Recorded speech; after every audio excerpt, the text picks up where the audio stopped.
그 집은 아무도 원하지 않았습니다. 아버지가 돌아가신 뒤 자식들은 가장 먼저 돈 이야기를 꺼냈습니다. 강남의 아파트, 예금, 그리고 마지막으로 남은 한 채. 경주 외곽, 지붕은 내려앉고 잡초만 무성한 낡은 저런 집을 시골집. 왜 남겼을까? 저런 집을 왜 남겼을까?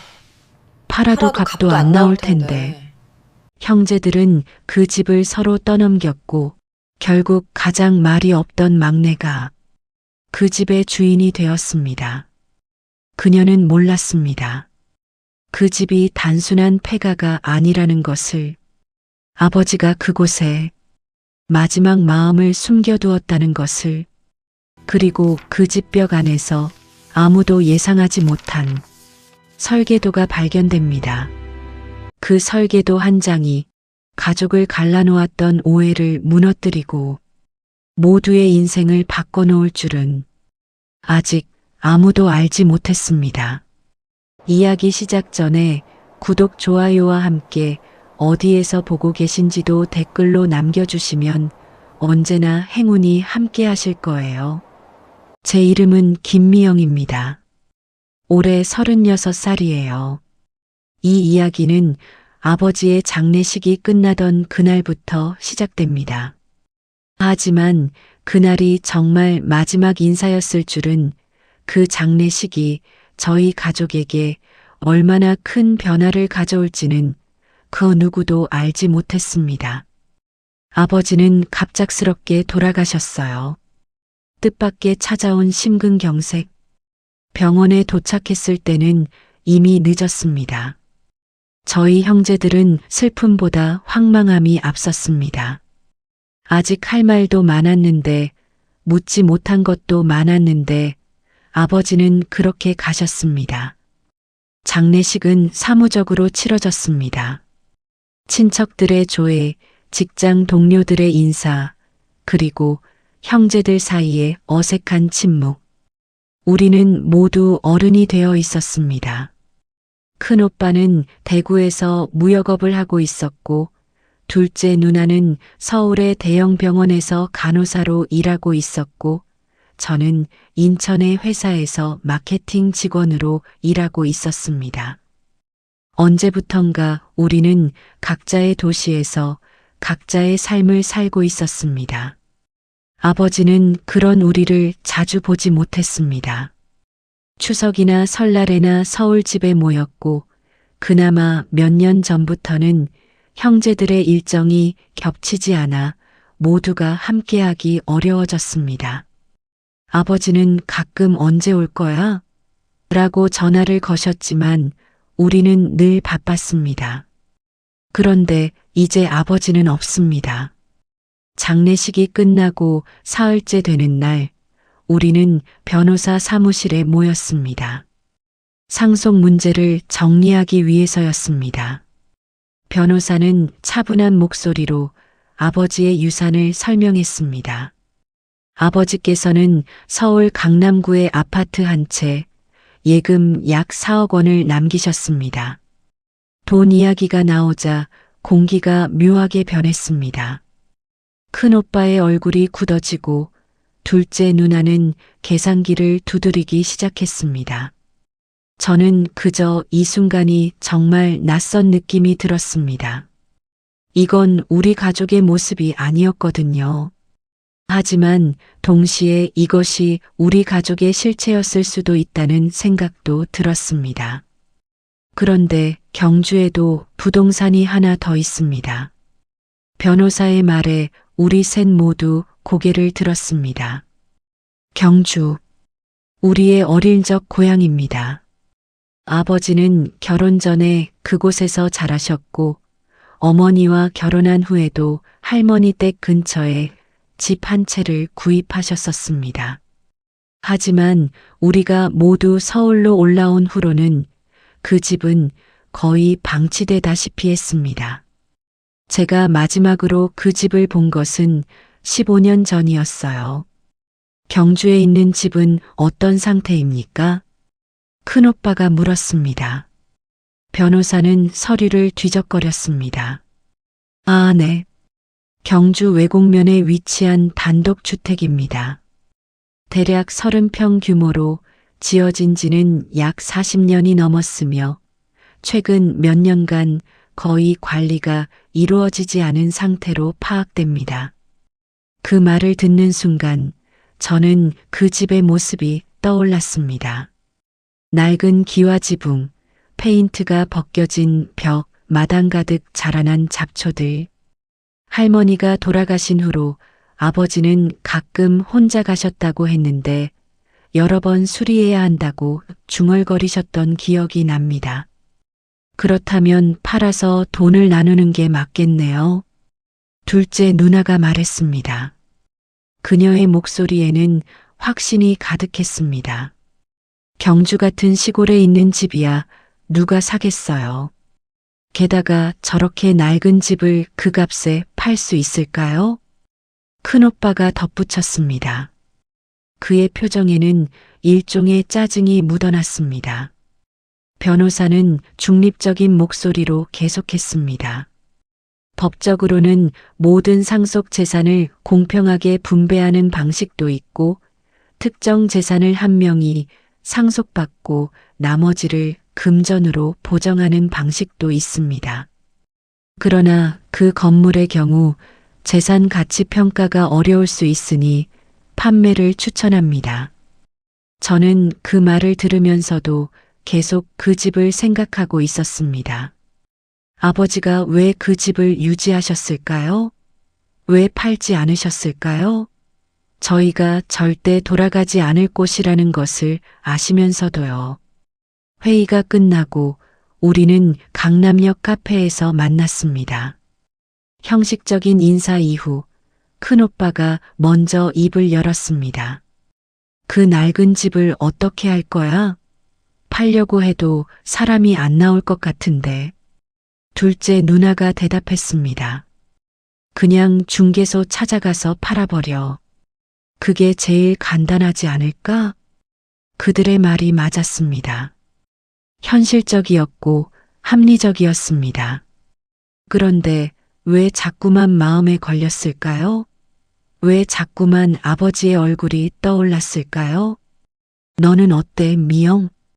큰오빠가 저를 바라보며 물었습니다. 저는 잠깐 생각했습니다. 대수롭지 않은 척하는 것이 낫겠다고 생각했습니다. 감정을 드러내는 것이 약해 보일 것 같았습니다. 나도 그게 맞는 것 같아. 하지만 그 말을 하면서도 뭔가 크고 무거운 것이 제 가슴에 남아 있었습니다. 이야기는 그렇게 마무리됐습니다. 하지만 그 집은 계속 저를 따라다녔습니다.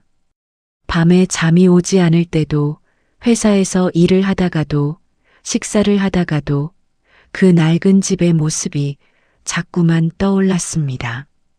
사실 저는 그 집이 싫었습니다. 시골이 싫었고, 촌스러운 것이 싫었고, 아무도 찾지 않는 곳이 싫었습니다. 저는 도시에서 살고 싶었습니다. 깨끗하고 현대적이고 남들이 선망하는 곳에서 살고 싶었습니다. 그런데 지금 아버지가 없는 세상에서 그 낡은 집만이 아버지와 연결된 마지막 흔적이라는 생각이 들었습니다.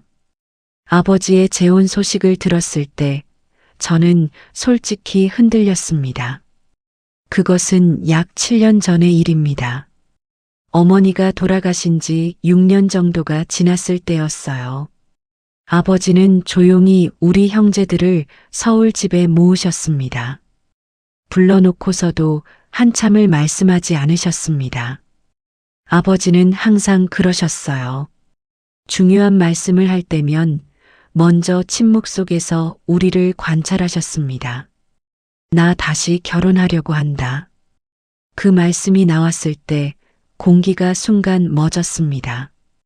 큰오빠가 먼저 반응했습니다. 아버지, 정신 차려요. 엄마 벌초도 어제 같은데. 그의 목소리에는 분노가 섞여 있었습니다. 둘째 누나는 물었습니다. 그분이 누구세요? 아버지의 대답은 단순했습니다. 그녀의 이름, 나이, 그리고 직업. 아버지는 교회에서 만나셨다고 하셨습니다. 그녀는 남편을 일찍 잃은 과부였고 자식은 없었습니다. 우리가 받아들일 수 있는 이야기였습니다. 적어도 금전적 욕심은 없어 보였거든요. 하지만 깊은 곳에서는 우리 모두 의심했습니다. 제가 솔직하게 말하자면 우리는 아버지의 재혼을 받아들이지 않았습니다. 받아들인 척했을 뿐입니다. 우리는 어른이었고 아버지의 행복을 축원해야 할 나이였지만 동시에 우리는 여전히 아버지의 재산을 생각하고 있었습니다. 아버지가 돌아가실 때까지 얼마나 남겨두실 것인가. 우리는 그것을 항상 계산했습니다. 그것이 우리의 현실이었습니다. 우리는 상속을 기대하고 있었습니다. 엄마가 돌아가신 후로 경제적으로 어려워진 것은 아니었지만 무언가 아버지가 남겨주실 것이 있을 거라는 막연한 기대감이 있었습니다. 그런데 새로운 여자가 나타났습니다. 우리 같은 애들은 상속을 받아도 얼마 안 되겠네. 큰오빠가 술자리에서 중얼거렸습니다. 그 말을 들으면서 저는 깊은 부끄러움을 느꼈습니다. 하지만 동시에 그 말에 동의하고 있었습니다. 재혼 이후 아버지는 자주 경주로 가셨습니다. 새어머니가 그곳에서 조용히 일을 하고 계셨거든요. 아버지는 거기서 무엇을 하셨는지 우리에게 자세히 말씀하지 않으셨습니다. 아버지, 요즘 경주로 자주 가시네요. 제가 물었을 때 아버지는 웃음만 지으셨습니다. 할머니 묘소도 봐야 하고 정리할 게 많지. 그것이 아버지의 대답이었습니다. 하지만 우리는 그 대답을 완전히 믿지 않았습니다. 우리의 의심은 더 깊어져 갔습니다. 경주에서는 정확히 무엇을 하시는 건가? 그 여자가 영향력을 행사하고 있는 건 아닌가? 혹시 아버지의 재산을 그 여자가 조종하고 있는 건 아닌가? 우리는 서로에게 그런 의심을 털어놓지는 않았습니다. 하지만 모두가 그것을 알고 있었습니다. 우리는 아버지를 의심하고 있었습니다. 어느 날 저는 우연히 아버지를 따라가 보고 싶다는 생각을 했습니다. 경주에 가서 아버지가 정말 무엇을 하는지 보고 싶었습니다. 하지만 그러지 않았습니다. 그것은 아버지를 신뢰하지 않는다는 선언이 될 것 같았거든요. 그리고 제 자신의 추하함을 인정하는 것 같았거든요. 그래서 우리는 계속 멀어졌습니다. 아버지는 자주 우리에게 전화를 거셨습니다. 이번 주말에 올 수 있어? 하지만 우리는 항상 바빴습니다. 아버지, 미안해. 업무가 많아. 아버지, 요즘 병원 일이 바빠. 아버지, 다음 주는 거래처 미팅이 있어서. 우리는 이유를 만들어냈습니다. 그리고 아버지는 그것을 받아들이셨습니다. 매번. 이제 생각해보면 아버지는 우리가 오지 않은 것을 이해하셨을 겁니다. 우리가 그분을 받아들이지 않은 것을 느끼셨을 겁니다. 하지만 아버지는 한마디도 하지 않으셨습니다. 아버지는 계속 웃으셨습니다. 알았다, 바쁘겠지. 다음에 만나자. 그렇게 시간이 흘렀습니다. 우리가 마지막으로 아버지를 본 것은 정월 대보름이었습니다. 며칠 전 전화해서 아버지가 꼭 와달라고 부탁하셨거든요. 우리는 그 부탁을 거절할 수 없었습니다. 그날 저희는 강남 아파트에 모였습니다. 새어머니도 함께였습니다. 새어머니는 조용하고 점잖은 분이셨습니다. 저희 앞에서 한 발 물러서 있으셨고 아버지의 옆에만 있으셨습니다. 말도 별로 많지 않으셨습니다. 그날따라 아버지는 유달리 밝아 보였습니다. 우리가 함께하는 것만으로도 충분히 행복해 보였습니다. 아버지는 산의 진미를 차려놓으셨고 우리에게 묻기 시작했습니다. 각자의 일, 건강, 앞으로의 계획들. 우리는 불편함을 감춰가며 대답했습니다. 그런데 갑자기 아버지가 새어머니를 바라보셨습니다. 그 일 잘 되고 있어? 아버지가 물었습니다. 새어머니는 일반적인 대답을 했습니다. 네, 잘하고 있습니다. 그 짧은 대답 속에 무언가가 있었습니다. 우리가 모르는 비밀이 있었습니다. 우리는 그 순간을 예민하게 감지했습니다. 큰오빠의 눈이 가늘어졌습니다. 그날의 만남은 조용히 끝났습니다. 우리는 빨리 헤어지고 싶었습니다. 그 자리에 있는 것이 불편했습니다. 그리고 3개월 후 아버지는 돌아가셨습니다. 장례식장에서 새어머니는 한순간도 울지 않으셨습니다. 그것만으로도 우리의 의심은 더 깊어졌습니다. 변호사 사무실에서 그 낡은 경주집의 이야기가 나왔을 때 제 마음속에 한 가지 확신이 생겼습니다. 아버지가 왜 저 집을 안 팔았는지 이제 알겠네. 그것은 새어머니 때문이었을 겁니다. 새어머니가 그곳에 있었으니까. 새어머니가 그곳을 관리하고 있었으니까. 혹은 그것도 아니면 어떤 다른 이유가 있었을지도 몰랐습니다. 하지만 우리는 알고 싶지 않았습니다. 상속 재산의 분배가 결정되기까지는 생각보다 오래 걸렸습니다. 변호사는 경주의 집을 어떻게 처리할 것인지에 대해 우리에게 몇 가지 선택지를 제시했습니다.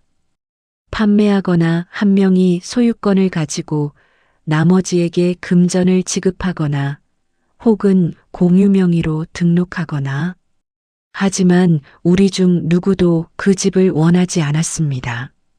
형제 모임이 계속됐습니다. 카페에서, 전화로, 카톡 단체방에서 우리는 계속 그 집을 둘러싼 문제를 이야기했습니다. 그냥 팔자.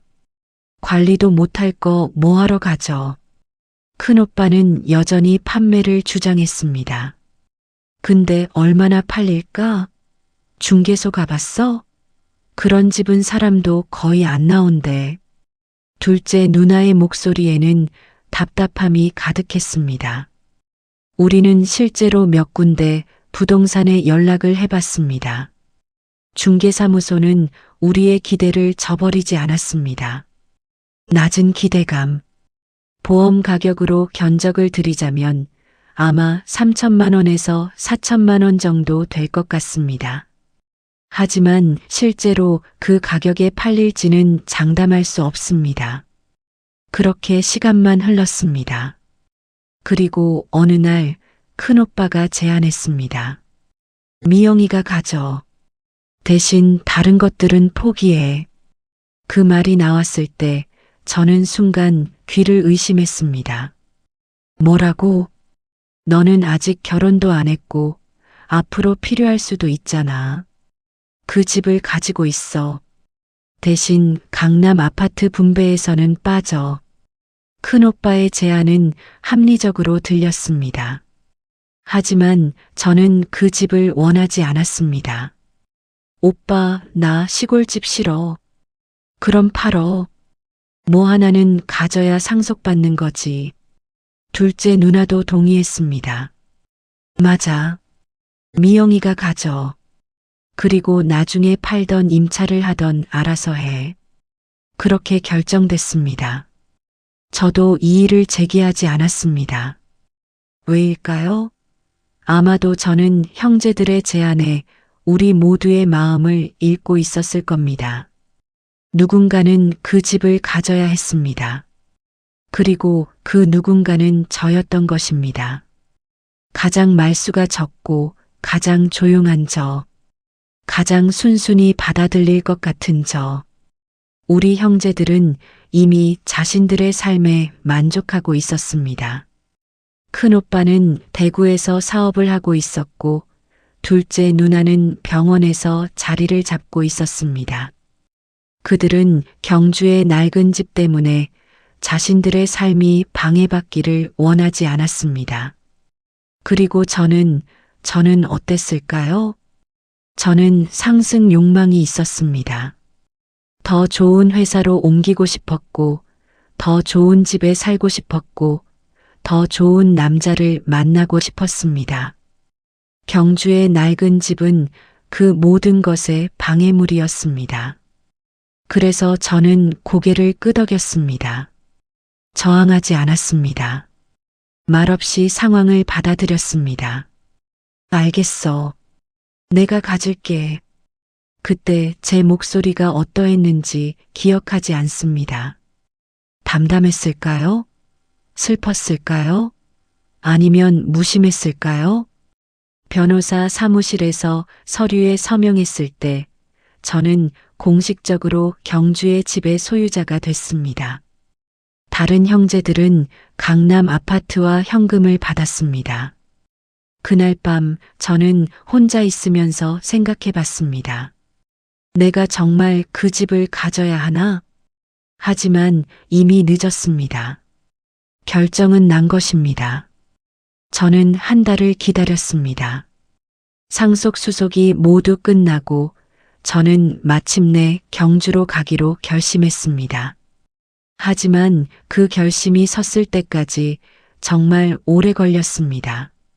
저는 그 집을 보기 싫었습니다. 그 집을 마주하는 것이 두려웠습니다. 어느 금요일 오후 저는 회사를 빠져나와 차를 몰았습니다.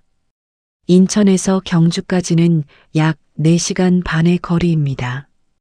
고속도로를 타면서 저는 아버지가 이 길을 몇 번이나 왔다 갔다 했을까 생각했습니다. 경주에 도착했을 때 벌써 해가 지고 있었습니다.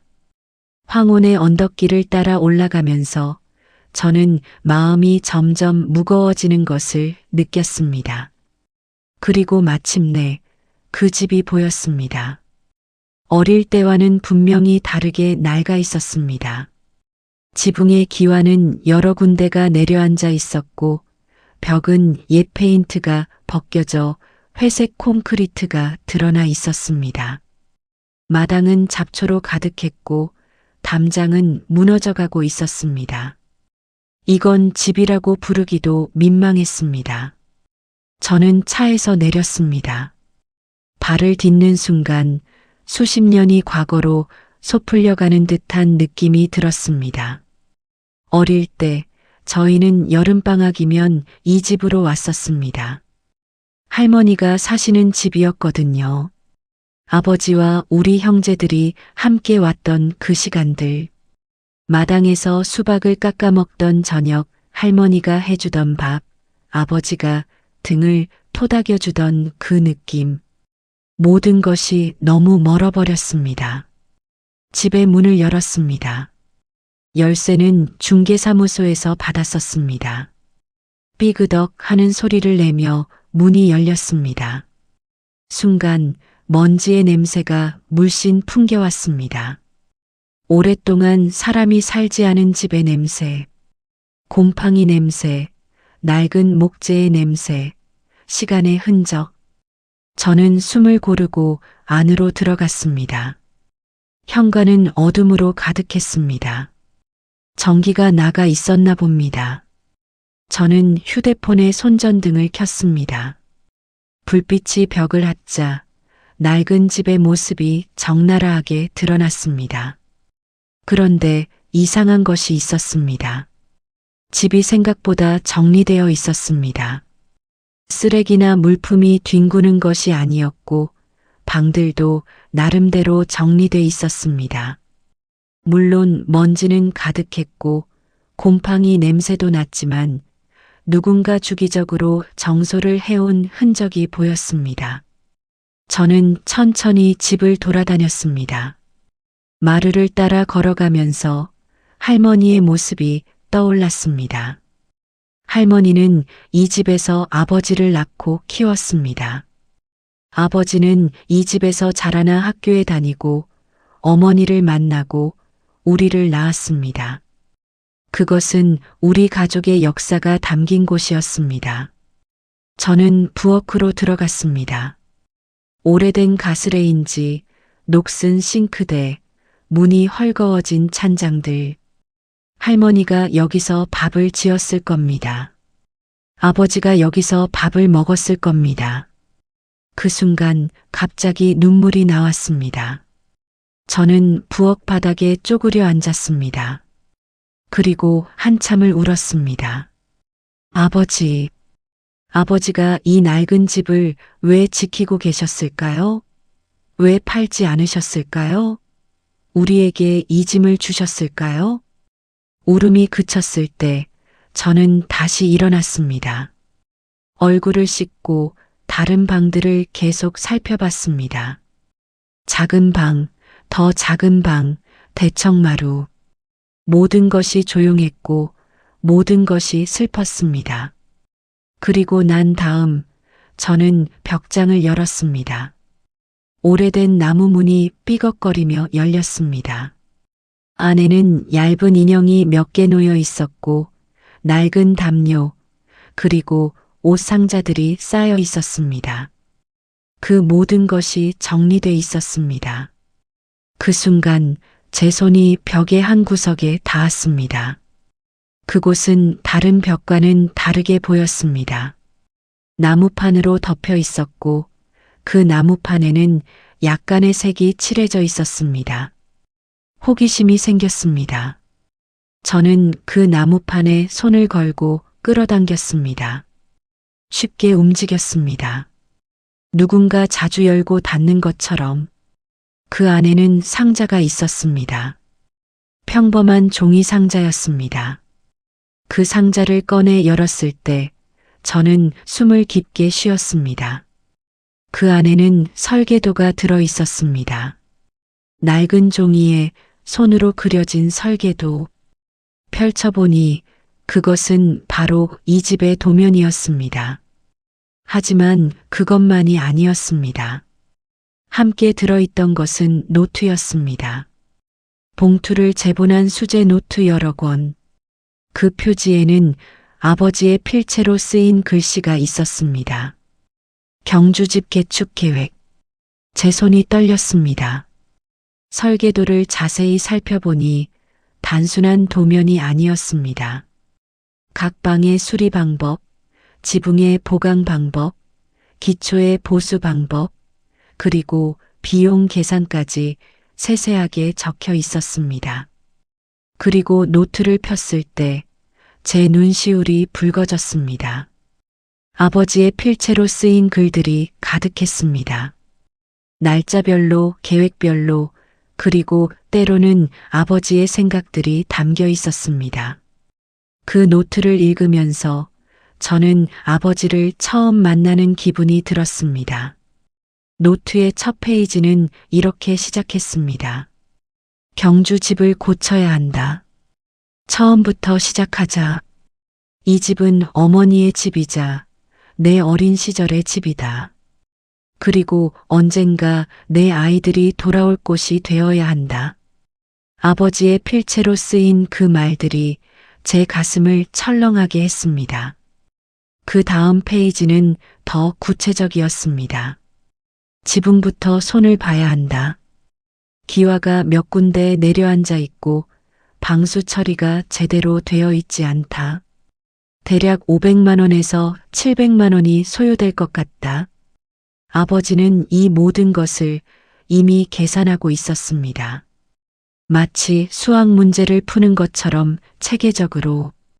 다음 페이지는 전기 설비에 관한 것이었고 그 다음은 수도 배관에 관한 것이었습니다. 각 항목마다 아버지는 상세한 설명을 적어 놓으셨습니다. 마치 자신의 진심을 노트에 쏟아붓듯이. 하지만 가장 인상적인 것은 날짜들이었습니다. 처음 설계도가 그려진 것은 2년 전입니다.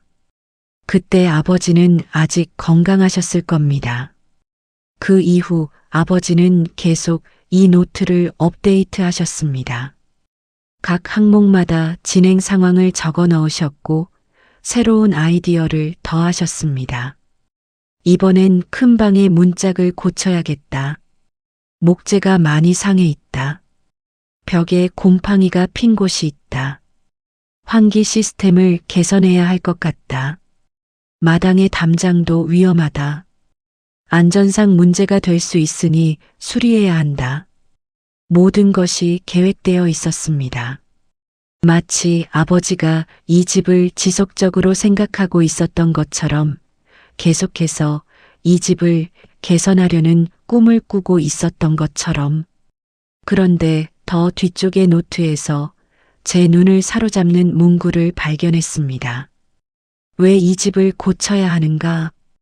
이것은 아버지가 자신에게 던진 질문이었습니다. 그 질문 아래에는 아버지의 답변이 적혀 있었습니다. 내 아이들이 서울로 갔다. 각자의 도시에서 살고 있다. 그들은 자신의 삶에 바쁘고 나는 그들의 바쁜 삶을 방해할 수 없다. 하지만 언젠가 그들이 돌아올 곳이 있다면 어떨까? 그곳이 낡은 집이 아니라 살 수 있는 집이라면 어떨까? 제가 읽은 순간 눈물이 흘렀습니다. 아버지는 우리가 이 집을 싫어한다는 것을 알고 있었습니다. 우리가 경주라는 도시를 싫어한다는 것도 알고 있었습니다. 우리가 시골을 거부하고 있다는 것도 알고 있었습니다. 그런데도 아버지는 이 집을 고치고 싶었습니다. 다음 문구는 더욱 마음을 흔들었습니다. 돈으로는 그들을 붙잡을 수 없다. 그들은 자신의 방식으로 살아가야 한다. 하지만 돌아갈 곳은 남겨줄 수 있을 것 같다. 그것이 얼마나 낡은 곳이든 어떤 도시에 있든 그곳이 그들의 가족 역사를 품고 있다면 그들은 언젠가 그곳을 찾을 것이다. 저는 노트를 내려놓고 한참을 울었습니다.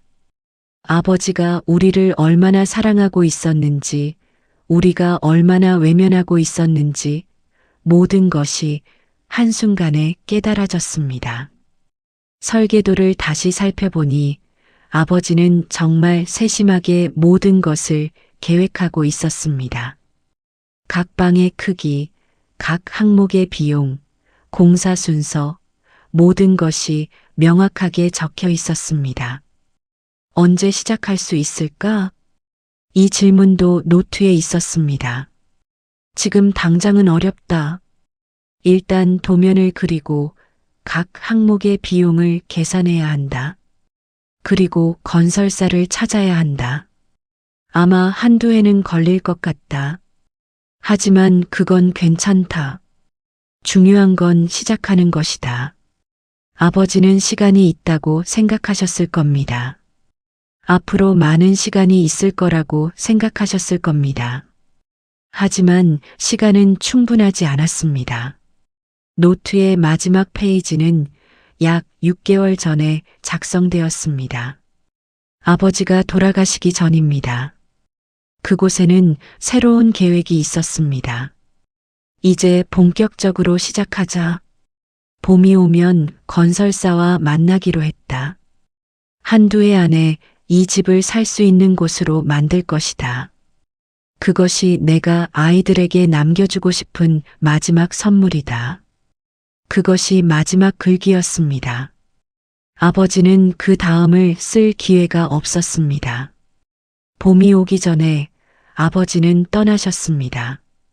저는 그 밤을 집에서 새웠습니다.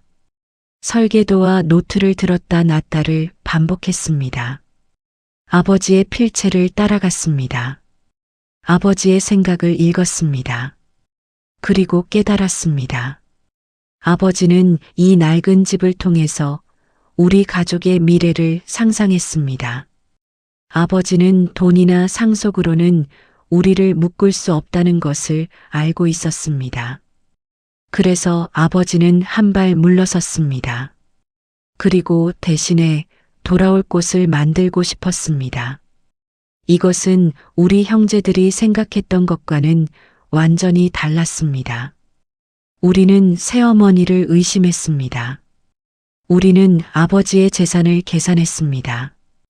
우리는 이 집을 짐으로 생각했습니다. 하지만 아버지는 다르게 생각하고 있었습니다. 아버지는 우리를 사랑하는 방식으로 이 집을 선택했습니다. 그 밤 저는 형제들에게 전화를 걸고 싶었습니다. 이 발견을 알리고 싶었습니다. 하지만 밤이 깊어 있었고 또 다른 두려움도 있었습니다. 큰오빠와 둘째 누나는 이 설계도와 노트를 어떻게 받아들일까요? 그것이 아버지의 사랑이라는 것을 알 수 있을까요? 아니면 여전히 불편함을 느낄까요? 그 질문에 답을 얻기 위해 저는 먼저 혼자 무엇을 할 수 있을지 생각해야 했습니다. 그 밤 저는 처음으로 이 낡은 집을 다르게 보기 시작했습니다. 그 다음 날 저는 아무도 모르게 노트를 다시 읽기 시작했습니다. 설계도와 노트를 들고 시간 순서대로 정렬해 보니 아버지의 마음이 점점 더 명확하게 드러났습니다. 마치 아버지가 저에게 직접 말씀하시는 것처럼. 아버지는 언제부터 이 계획을 세우셨을까요? 노트의 기록을 따라가 보니 2년 전부터였습니다. 정확히는 아버지가 재혼을 결정하신 후부터입니다. 그 사실이 저를 강하게 때렸습니다. 우리가 아버지의 재혼을 반대했을 때 아버지는 어떤 심정이셨을까요? 우리가 새어머니를 의심했을 때 우리의 의심을 아버지는 어떻게 받아들이셨을까요? 노트의 기록 중에 이런 구절이 있었습니다. 아이들이 나를 이해하지 못하는 것 같다. 새로운 가족을 받아들이지 못하는 것도 같다. 그것은 당연한 것이다. 내가 너무 갑자기 결정을 내린 것 같다. 하지만 나는 그들을 원망할 수 없다. 그들도 각자의 상황에서 최선을 다하고 있는 것이다. 아버지는 우리를 책망하지 않으셨습니다. 대신 이해하려고 노력하셨습니다. 그 다음 구절은 더욱 가슴을 아프게 했습니다. 하지만 나는 포기하지 않을 것이다. 아이들이 나를 이해하지 못해도 내가 할 수 있는 것을 하겠다. 이 집을 고쳐서 언젠가 그들이 돌아올 이유를 만들겠다. 돈으로는 사랑을 표현할 수 없지만 행동으로는 할 수 있을 것이다. 저는 그 구절을 읽으면서 울음을 터뜨렸습니다. 아버지가 우리에게 얼마나 많은 사랑을 쏟아붓고 있었는지, 우리가 얼마나 그것을 외면했는지 모든 것이 한순간에 보였습니다. 노트를 계속 읽으면서 저는 아버지의 계획이 얼마나 구체적인지 깨달았습니다. 아버지는 단순히 꿈을 꾼 것이 아니었습니다. 아버지는 행동했습니다. 건축업자를 알고 있는 아는 사람에게 물어봤다. 경주에서 신뢰할 수 있는 건설사가 있다고 했다. 언제 가서 만나봐야겠다. 오늘 대구에 출장 갔다가 건설 자재 가격을 알아봤다. 생각보다 비싸지 않을 것 같다. 계획을 더 구체화할 수 있을 것 같다. 경주에 가서 실제로 건설사를 만났다. 그들은 내 계획을 들어보더니 충분히 실행 가능하다고 했다. 기분이 좋다. 아버지는 정말로 이 계획을 실현할 준비를 하고 계셨던 것입니다. 그런데 노트의 한 페이지에서 저는 예상하지 못한 글귀를 발견했습니다. 새어머니에 관한 글이었습니다. 새로운 아내가 이 계획을 알고 있다. 그녀는 처음부터 이 계획을 지지해줬다. 그녀는 좋은 생각입니다라고만 말했다. 그 말에서 나는 그녀의 따뜻함을 느낀다. 그녀는 내가 아이들을 사랑하는 방식을 이해하는 것 같다. 그리고 그것을 방해하지 않는다. 제 손이 떨렸습니다. 우리가 새어머니를 의심했던 모든 것이 얼마나 근거 없었는지를 깨달았습니다. 그 다음 글귀는 더욱 가슴을 철렁하게 했습니다. 아내는 내게 묻지 않았다. 언제쯤 끝날 거냐고, 얼마나 들 것 같으냐고, 그게 정말 필요한 거냐고. 그녀는 그저 내 계획이 이루어지도록 조용히 곁을 지켜주고 있다. 내 첫 번째 아내는 이 모든 것을 함께 일궈냈지만 두 번째 아내는 내가 첫 번째 아내의 아이들을 사랑하는 방식을 존중해주고 있다. 그것도 사랑이다. 저는 그 구절을 읽으면서 처음으로 새어머니에 대해 미안한 마음이 들었습니다. 우리는 새어머니를 얼마나 불공정하게 판단했을까요? 우리는 그녀가 남편의 재산을 노리는 여자라고 생각했습니다. 하지만 그녀는 아버지의 계획을 조용히 지지하고 있었습니다. 그녀는 아버지가 우리를 사랑하는 방식을 방해하지 않고 있었습니다. 노트를 더 읽으면서 저는 새어머니의 역할을 더 구체적으로 이해할 수 있었습니다. 아내는 경주에 자주 간다. 일도 있지만 사실은 그 집을 관리하기 위해서다. 내가 가지 못할 때 그녀가 가서 청소를 하고 환기를 시키고 집의 상태를 확인한다. 내가 최근에 작성한 계획도 그녀가 집에서 꺼낸 것이다. 그녀는 내 계획을 몸으로 실천하고 있다. 그 글귀를 읽으면서 저는 처음으로 새어머니를 제대로 본 것 같았습니다. 새어머니는 아버지의 꿈을 지켜주는 사람이었습니다. 아버지가 서울에 있을 때 그녀는 경주에서 그 낡은 집을 지키고 있었습니다. 아버지의 계획을 현실로 만들기 위해 그녀는 조용히 일하고 있었습니다.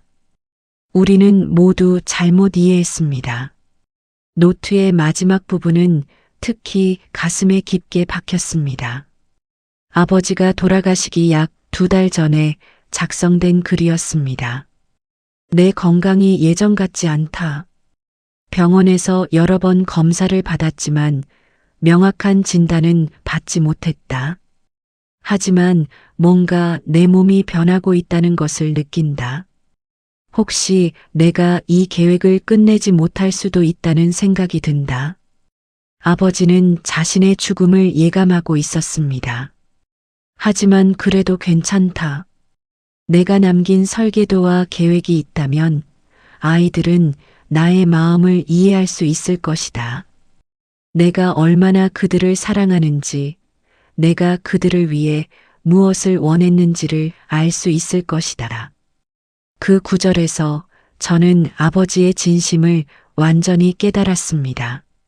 아버지는 이 설계도를 우리에게 남기셨습니다. 우리가 아버지의 마음을 알아채기를 바라며 노트의 정말 마지막 페이지에는 이런 글귀가 있었습니다. 내 아이들이 이 노트를 읽게 될까? 언제쯤? 언제 이들이 이 집을 찾아올까? 모르겠다. 하지만 언젠가는 이해할 것 같다.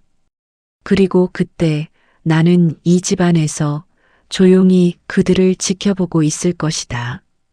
저는 그 말을 읽으면서 아버지가 정말로 우리 곁에 있다는 것을 느꼈습니다. 아버지는 죽음 앞에서도 우리를 믿었습니다. 우리가 언젠가 깨달을 것을 믿었습니다. 그 밤 저는 결심했습니다. 형제들에게 이 설계도를 보여주기로, 그리고 함께 아버지의 마음을 읽기로. 새어머니에게 전화를 걸었을 때 저는 떨리고 있었습니다. 새어머니, 저 김미영입니다. 아, 미영이. 안녕. 어디야? 새어머니의 목소리는 따뜻했습니다. 항상 그랬습니다. 하지만 저는 그것을 따뜻함으로 받아들이지 못하고 있었습니다. 저 경주 집에 왔어요. 아버지가 남기신 설계도와 노트를 찾았는데요. 잠깐의 침묵이 흘렀습니다. 아, 그것을 찾으셨군요. 새어머니의 목소리에서 저는 어떤 감정을 읽을 수 있었습니다. 미안함? 슬픔? 아니면 다른 무언가? 새어머니, 잠깐.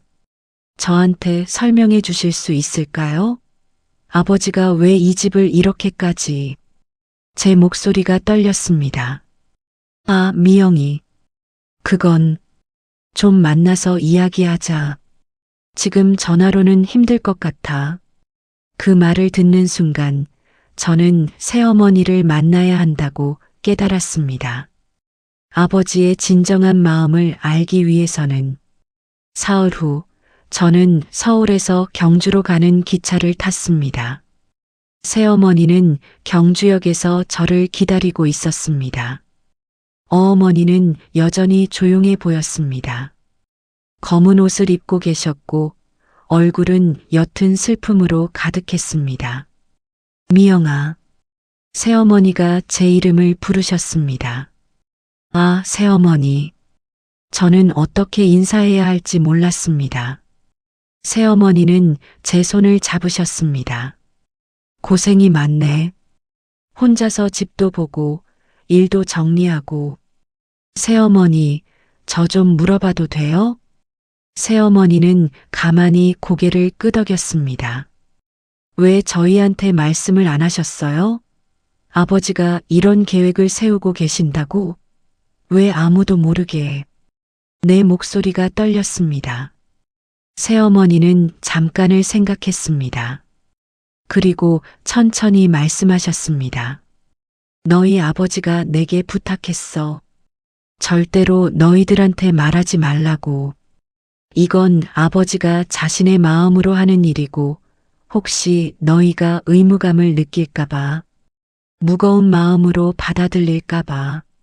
새어머니가 말씀하시는 동안 저는 그 말의 무게를 느꼈습니다. 아버지는 자신이 만든 계획일 뿐이라고 생각하셨어요. 아버지가 원했던 일이고 아버지가 해야 할 일이라고. 만약 너희가 미리 알았다면 너희는 아버지, 그럴 필요 없어요라고 말했을 거라고 생각하셨어. 맞는 말이었습니다. 우리는 정말로 그렇게 말했을 것입니다. 그래서 아버지는 조용히 계획하시고 계획하신 것만 남기기로 하신 거예요. 너희가 나중에 이해할 수 있도록. 새어머니는 그렇게 말씀하시고 조용히 웃으셨습니다. 그리고 나는 그저 그 계획이 잘 보관될 수 있도록 도왔을 뿐이에요. 집을 청소하고 설계도를 잘 보관하고 필요한 것들을 챙겼어요. 아버지가 할 수 없는 것들을 대신했을 뿐. 저는 새어머니를 바라보았습니다. 새어머니, 저희가 새어머니를 많이 오해했어요. 새어머니의 얼굴이 잠깐 일그러졌습니다. 그래, 알아.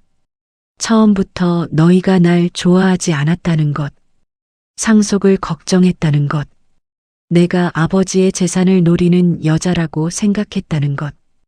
저는 고개를 떨어뜨렸습니다. 하지만 괜찮아. 너희의 반응은 당연한 것이었어. 너희는 아버지를 보호하고 싶은 마음에서 그렇게 했던 거고, 그것도 사랑이거든. 새어머니는 제 손을 다시 잡으셨습니다. 나는 너희를 원망하지 않아. 대신 너희가 너희 아버지를 이해할 수 있기를 바라고 있었어. 그리고 지금 너희가 이해하기 시작한 것 같아서 기뻐. 저는 그 순간 새어머니 앞에서 울음을 터뜨렸습니다. 미안해요. 정말 미안해요. 새어머니가 좋은 사람이라는 것을 몰랐어요. 새어머니는 저를 안아주셨습니다. 이제 안 되니까 앞으로 잘 지내자. 너희 아버지가 원했던 대로. 경주의 어느 카페에 앉아서 새어머니는 아버지의 모든 계획에 대해 이야기해 주셨습니다. 아버지가 처음으로 이 집을 고치겠다고 결심했을 때의 일 그 이후로 아버지가 얼마나 성실하게 계획을 세웠는지, 그리고 아버지가 돌아가시기 직전까지도 이웃 계획을 포기하지 않으셨다는 것. 아버지는 정말 우리 아이들을 사랑하신 거구나. 저는 그렇게 중얼거렸습니다. 새어머니가 대답했습니다. 맞아. 너희 아버지는 정말로 너희를 사랑했어. 돌아가시는 순간까지도. 그리고 새어머니는 저에게 한 가지를 더 보여주셨습니다. 새어머니 가방 속에서 꺼낸 노트가 또 하나 있었습니다. 이건 내가 썼던 노트야. 아버지가 부탁하신 일들과 내가 확인한 집의 상태들을 기록해뒀어. 그 노트에는 날짜별로 새어머니가 한 일들이 적혀 있었습니다. 5월 둘째 주, 집 동쪽 벽에 곰팡이 발견, 아버지께 보고함. 6월 첫째 주, 마당에 담장 일부가 무너져 있음, 위험함을 표시해 놓음. 7월, 지붕의 기화 상태 점검, 사진을 찍어서 아버지께 드림. 새어머니는 조용히 성실하게 아버지의 계획을 함께하고 있었던 것입니다. 새어머니는 왜 저희한테 이런 걸? 너희가 물어볼 때까지 말하지 않으려고 했어. 아버지가 남긴 것들만으로 충분하다고 생각했어. 하지만 너희가 물어봤으니까 나는 이것을 보여주는 게 맞다고 생각했어. 저는 두 권의 노트를 들고 바라보았습니다. 아버지의 필체와 새어머니의 필체. 두 사람의 사랑이 한 권에 들어 있었습니다. 고마워요. 새어머니. 정말 고마워요. 새어머니는 제 손을 가만히 잡으셨습니다. 이제 너희 차례야. 아버지가 남긴 계획을 이어가는 것은 너희들이야. 일주일 후 우리는 경주로 향했습니다. 모두가 함께. 처음으로 장례식 이후로 우리 형제 셋이 한 곳에 모였습니다. 그리고 그곳은 우리가 가장 싫어하던 경주의 낡은 집이었습니다. 차를 타고 가는 동안 아무도 말을 꺼내지 않았습니다. 큰오빠는 운전을 했고, 둘째 누나는 창밖을 바라보고 있었고, 저는 두 권의 노트를 들고 있었습니다. 경주의 집에 도착했을 때 형제들은 차에서 천천히 내렸습니다. 집의 낡은 모습을 보자 큰오빠가 중얼거렸습니다. 여전히 낡네. 그 말에 아무도 대답하지 않았습니다. 우리는 집 안으로 들어갔습니다. 그리고 저는 아버지의 설계도와 노트를 형제들에게 보여주었습니다. 큰오빠가 설계도를 들었습니다. 오랜 시간을 보았습니다. 그의 얼굴이 점점 일그러졌습니다. 이게 뭐야? 둘째 누나도 노트를 펼쳤습니다. 읽으면서 그녀의 눈이 빨갛게 물들었습니다. 아버지가 이걸. 아무도 더 이상 말을 하지 않았습니다. 집 한 바퀴를 돌면서 우리는 조용히 아버지의 흔적을 찾았습니다. 지붕에는 새로운 부분과 낡은 부분이 섞여 있었습니다. 아버지가 부분적으로 수리하려던 모습이 보였습니다. 벽에는 새어머니가 표시해 놓은 보수 필요 부분들이 있었습니다. 마당의 담장에는 누군가가 안전을 위해 표시를 해 놓았습니다. 모든 것이 사랑으로 채워져 있었습니다.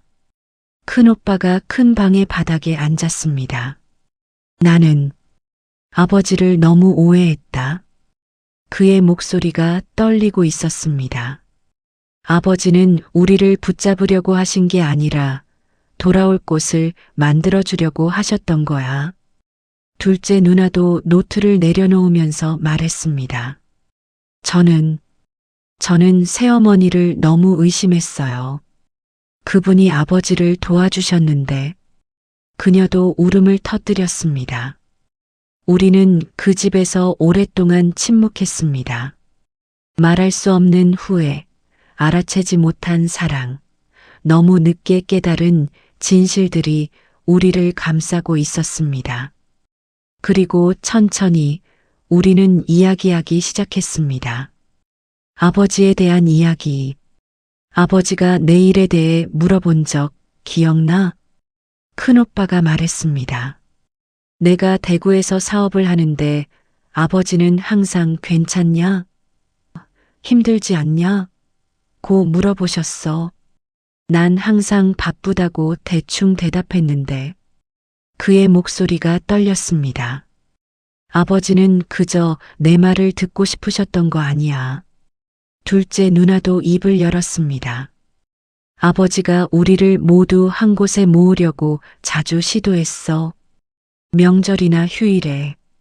근데 우린 다 핑계를 댔지. 그리고 이 집을 고쳐서 그런 시간들을 가질 수 있는 공간을 만들고 싶으셨던 거구나. 저도 말했습니다. 아버지는 우리가 돌아올 집을 만들고 싶었어. 우리가 함께할 공간을 만들고 싶었어. 돈으로는 절대 할 수 없는 것들로. 우리는 한참 동안 그렇게 앉아 있었습니다. 그리고 천천히 우리는 미안해하기 시작했습니다. 아버지께 그리고 서로에게. 큰오빠가 물었습니다. 이 계획을 어떻게 할 거야?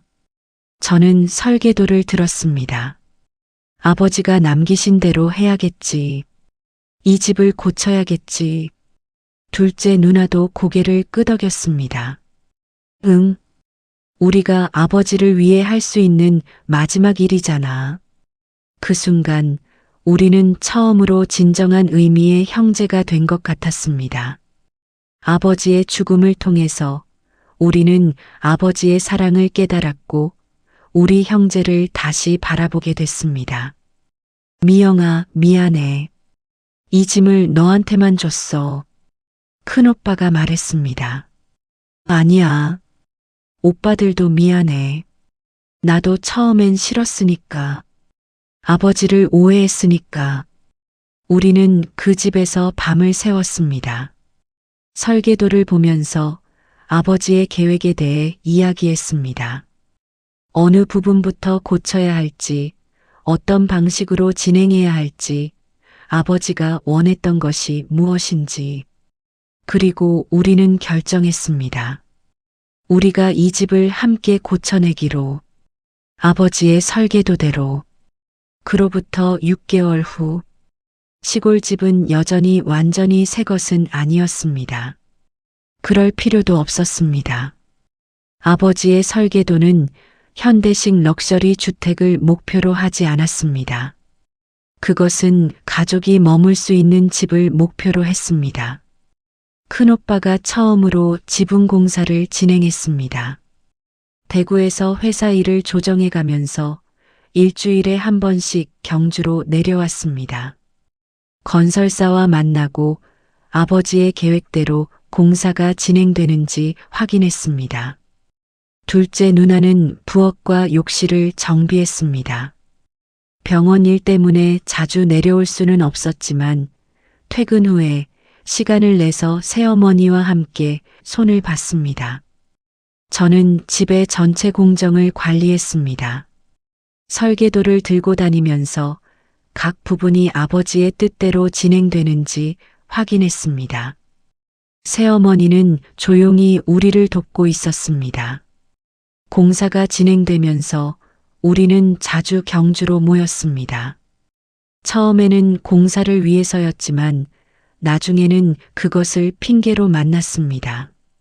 우리는 오랜 시간을 함께 보냈습니다. 함께 밥을 먹고, 함께 설계도를 보고, 함께 아버지에 대해 이야기했습니다. 어느 토요일 오후 우리가 모여 있을 때 큰오빠가 말했습니다. 아버지가 우리를 뭘 하려고 했는지 이제 알겠어. 가족을 다시 모으려고 하신 거 아니야. 응. 이 집을 통해서. 둘째 누나가 덧붙였습니다. 저는 그 순간을 조용히 바라보고 있었습니다. 아버지는 정말로 우리 가족을 연결하는 집을 남기고 싶으셨던 것 같았습니다. 6개월 후 공사가 마무리됐습니다. 지붕은 새로워졌고 벽은 다시 칠해졌고 전기와 수도 시설도 정비됐습니다. 낡은 기와집이었던 것이 이제는 사람이 살 수 있는 집이 되었습니다. 완공식 같은 것은 하지 않았습니다. 대신 우리는 조용히 함께 그 집에 들어갔습니다. 밝은 햇빛이 창을 통해 들어왔습니다. 집안은 놀랍도록 밝고 청결했습니다. 아, 좋네. 진짜 좋다. 큰오빠가 말했습니다. 이제 가족들도 올 수 있겠네. 둘째 누나가 더했습니다. 저는 설계도와 노트를 다시 꺼냈습니다. 그리고 집의 곳곳을 돌아다니면서 아버지의 계획과 현실을 비교해 보았습니다. 모든 것이 아버지의 뜻대로였습니다. 그 저녁 우리는 그 집에서 처음으로 함께 밥을 먹었습니다. 새어머니도 함께였습니다. 큰오빠가 새어머니를 바라보며 말했습니다.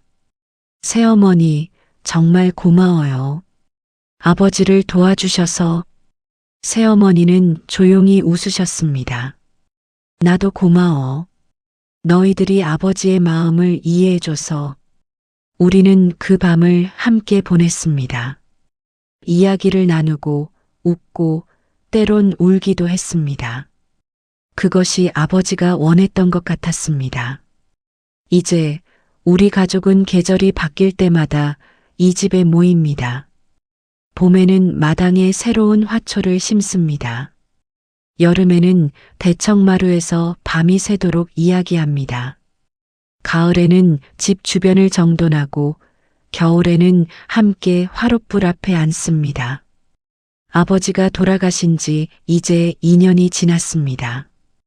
우리는 여전히 형제입니다. 하지만 이제는 다르게 형제입니다.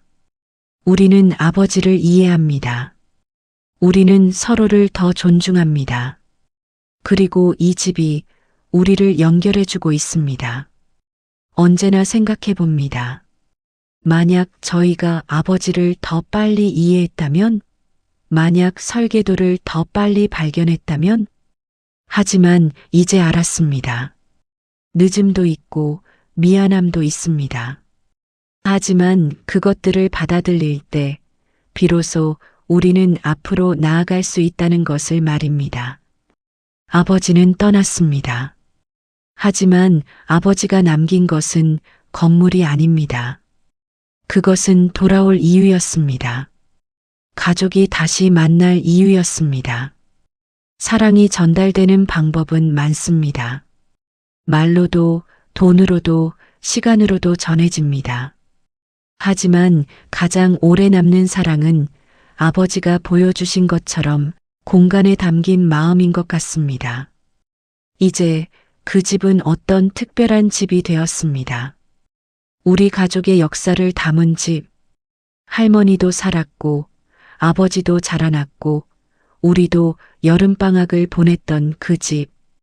그리고 이제 우리가 다시 모이는 집.